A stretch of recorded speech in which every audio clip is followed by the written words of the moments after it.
The government shutdown now entering day 3 and could possibly extend into the new year. So as Democrats continue to resist the president's demand to secure the border, what is it going to take for Congress to strike a deal? Here now to weigh in is former Assistant Secretary of State under President George W. Bush, Robert Charles.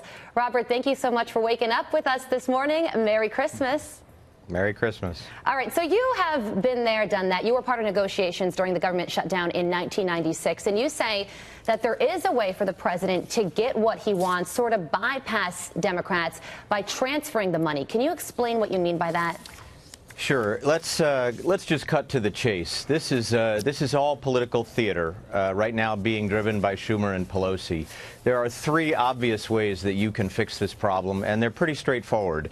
This is a $1 trillion bill that remains with the remaining 7 sort of digested bills. This $1 trillion of that number, $322 billion, is actually discretionary money, which means that there's no procedural bar to moving that money around. And I'll give you an example, just a quick upfront example. There's about $43.6 billion in there for HUD.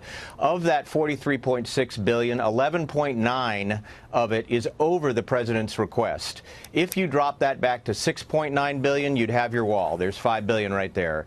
The second big way you can solve this problem is that you can deobligate money. There are 137 federal agencies and departments, and when I got to the State Department, one of the things I realized is there's a dirty little secret, and the secret is that people park money. They obligate it, the bureaucrats obligate it, but they never liquidate it. If you literally put a dictate out to all 137 agencies and departments and said, give me all of your obligated but unliquidated money back, you'd be well over $5 billion. Finally, there's something called a top-level transfer, and that is if a federal bill, now the DHS bill and this big bill will have restrictions in it, but there are existing bills that already have become law, and if one of those bills allows you have extra money in one of those bills, and there are literally trillions of dollars in those bills, you can do a top-level transfer at OMB and ultimately move some of that money around. So this is all political theater. This is all designed to make every American think, gosh, $5 billion, that's a lot of money.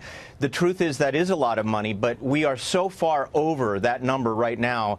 Literally next year, the overall payment on the debt, the interest on the debt, will be $390 billion. So think about that.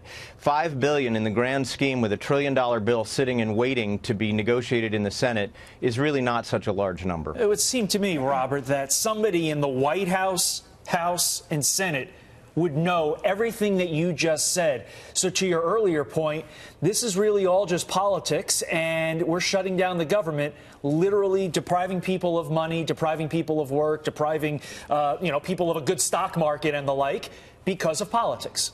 Well, let's go one step further and look at the reality. We keep saying shutting down the government. Actually, that's not accurate at all.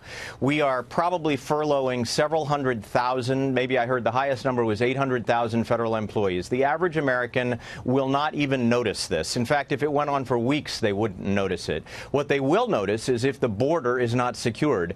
And the other side of this, of course, is that all those furloughed employees will all be paid after the bill is finally signed.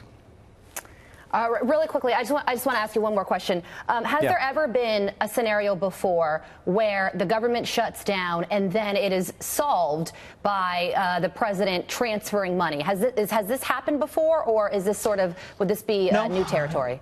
No, normally this is a political, it all stays in the political realm, and they battle over the bill that's on the table. And in this case, it's got, again, more than $300 billion in discretionary money that they can either shift around or add to.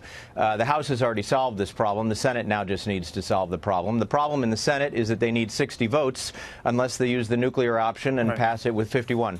And the nuclear option literally changes Washington, D.C. as we know it in a policy perspective. Robert Charles, thanks for getting up with us. We appreciate it. Yes, sir.